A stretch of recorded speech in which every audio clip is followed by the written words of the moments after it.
Bem-vindos a mais um Beleza Feita com Arte.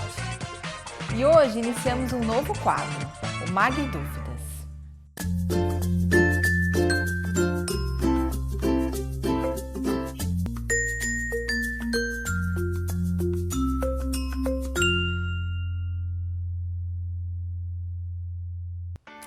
Eu e a professora Adriana Lima vamos responder as primeiras perguntas recebidas no post da nossa fanpage, o Mag Dúvidas. Este quadro irá complementar o atendimento ao profissional micropigmentador sobre as diversas questões que envolvem a técnica da micropigmentação. Em nosso primeiro quadro, vamos falar do assunto que mais recebemos dúvidas: a cor. Andréia, podemos utilizar o pigmento puro? Adriana, é uma questão muito interessante, né? Pela nossa experiência, né, a gente tem um conhecimento sobre a cor, que a sua formação é feita a partir de uma ou duas ou até três cores, né, para que vão formar diversas tonalidades. Quando a gente usa o pigmento puro, a gente diminui essa tendência a formar outras tonalidades. Então a gente orienta, né, e a gente utiliza os pigmentos puros. Naturalmente, às vezes há a necessidade de um complemento, então a gente vai fazer uma mistura ou uma composição de técnica. Andréia, vamos aproveitar e falar sobre esse complemento da cor? Nossa, à vontade, Adriana. Em colorimetria, as cores são formadas pelas três cores primárias, que são elas: o amarelo, o azul e o vermelho, que correspondem ao todo. Ou seja, Adriana, a cor complemento é aquela que falta para complementar o todo, que pode ser uma ou duas cores. Vamos mostrar isso na prática? Iniciaremos nossa análise inserindo cada cor pigmento na estrela cromática. A partir do amarelo, na porção quente da estrela, apresentamos o mostarda, um pigmento amarelo com leve influência do vermelho, resulta em um pigmento amarelo alaranjado. Aumentando a influência de vermelho, temos o avelã, um pigmento com característica evidente de laranja. Chegando ao vermelho, temos o marrom, um pigmento com forte evidência de óxido de ferro vermelho. Na ponta da estrela, com a influência do óxido de ferro preto, temos o castanho avermelhado. Quando lançamos mão dessas misturas ou das composições, nós utilizamos bastante o pigmento ocre. Por que, Adriana? O ocre, por ter o fundamento amarelo, ele acaba clareando um pouco os nossos castanhos, né? Mas a gente tem que ter uma consciência que de um castanho escuro, mesmo colocando o ocre, a gente nunca vai chegar no castanho médio. Além das composições, né, que a gente fala, acredito que ele traga um brilho também, principalmente nas composições do fio a fio. Essa próxima pergunta é dúvida geral, a gente recebe ela todos os dias. Quais pigmentos deve-se utilizar para refazer as sobrancelhas que estão com as tonalidades azuladas, avermelhadas ou acinzentadas? Para as correções dos avermelhados, vamos seguir a mesma teoria. Buscar no seu complemento verde a possibilidade dessa correção. Neste caso, representado pelo castanho claro. Para esta correção, vale uma observação. A pigmentação avermelhada, ela tem essa característica pela presença do óxido de ferro vermelho, um pigmento altamente estável. E para sua correção, necessitamos também de uma pigmentação estável, encontrada nos dióxidos de titânio, no caso dos brancos. Um pigmento ideal para essa correção é o bege, um pigmento que possui o dióxido de titânio e um fundamento frio. Para conhecer a linha completa dos pigmentos à base de dióxido de titânio, os pigmentos de olhos e lábios, participe das oficinas de colorimetria da Mag Estética. Andréia, quando uma pessoa já tem micropigmentação e com 6 meses ficou vermelho, eu posso fazer a micro em cima do vermelho ou eu tenho que fazer uma neutralização? Ah, legal essa pergunta. Muito comum, às vezes, as tonalidades avermelhadas aparecerem depois de um período.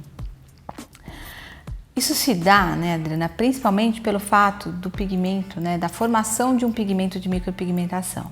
Ele é formado por óxidos, né, os óxidos de ferro, vermelho, amarelo e o preto. Isso se dá, né, principalmente pela formação dos pigmentos.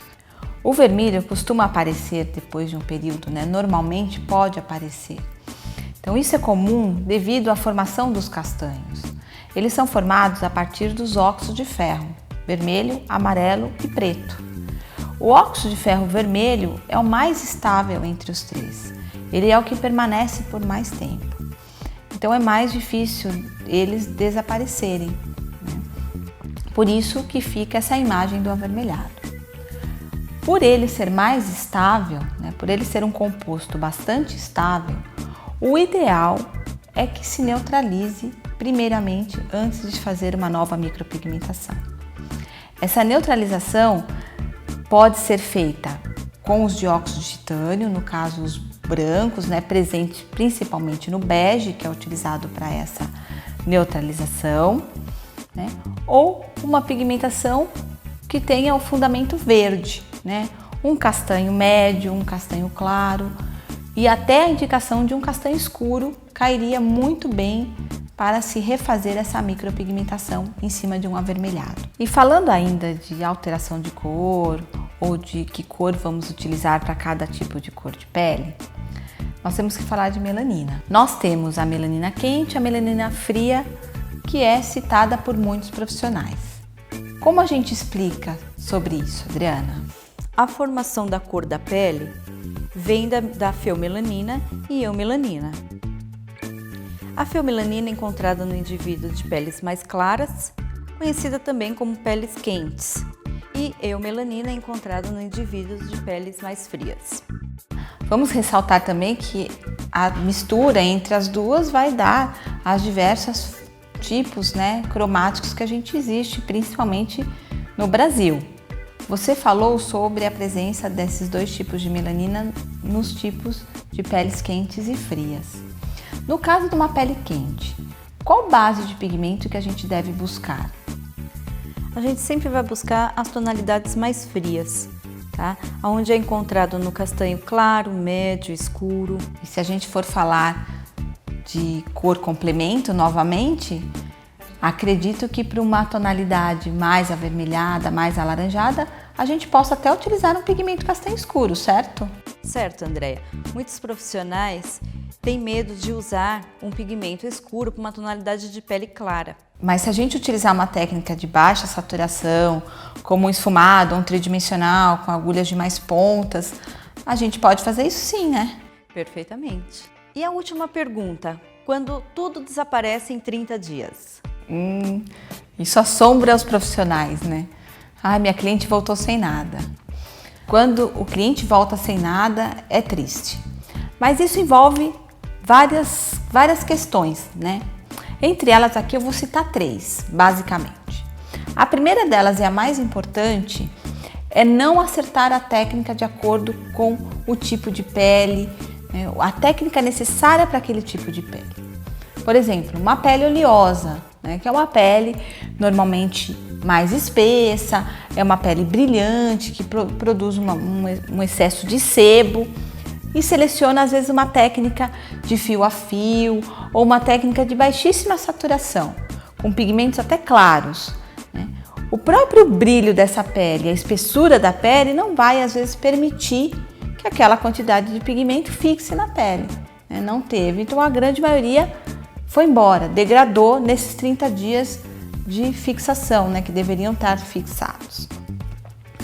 Uma outra questão é às vezes escolher pigmentos, né, pigmento mais clara do que a pele exige. Então a falta de visualização ou aquele medo que a gente falou de não utilizar pigmentos escuros pode levar a uma tendência do profissional a selecionar pigmentos mais claros do que a cor da pele. O fato da pigmentação desaparecer dentro de um período de cicatrização, em média 30 dias, A gente, por experiência, tem aí 3 fatores principais. Um deles é a falta de cuidado com a pigmentação posterior, né? O cliente pode deixar de usar o creme hidratante, né, finalizante, que tem a intenção de manter a pele hidratada para que o pigmento acomode entre as camadas de pele. Se a gente consegue fazer com que essa acomodação das partículas entre as peles seja mais eficaz, consequentemente maior quantidade de pigmento vai ficar absorvida e retida na pele, implantada na pele, né, na verdade. Um outro fator seria com relação a selecionar uma cor de pigmento mais clara do que a pele pede. Aquele medo que o profissional tem, que a gente já falou aqui. Então, utilizar cores mais claras do que a pele pode levar a um não aparecimento dessa pigmentação. Um outro fator e mais importante de todos é selecionar a técnica adequada àquele tipo de pele. Por exemplo, peles oleosas são peles espessas, peles que secretam, né, uma quantidade de sebo, que produzem um brilho. Então, consequentemente, são peles que pedem uma maior saturação. Então, é necessário técnicas de maior saturação. E hoje, em busca dessas técnicas realistas, técnicas de fio a fio, não leva em consideração essa questão da necessidade de uma saturação. E que pode deixar um trabalho bonito, né, adequado, contudo, uma técnica um pouco mais saturada. Finalizamos mais um Beleza Feita com Arte. Envie sua dúvida também para a nossa fanpage, no nosso blog ou no nosso canal do YouTube. Obrigada, Adriana, por estar aqui com a gente hoje. Obrigada a você. E até a próxima.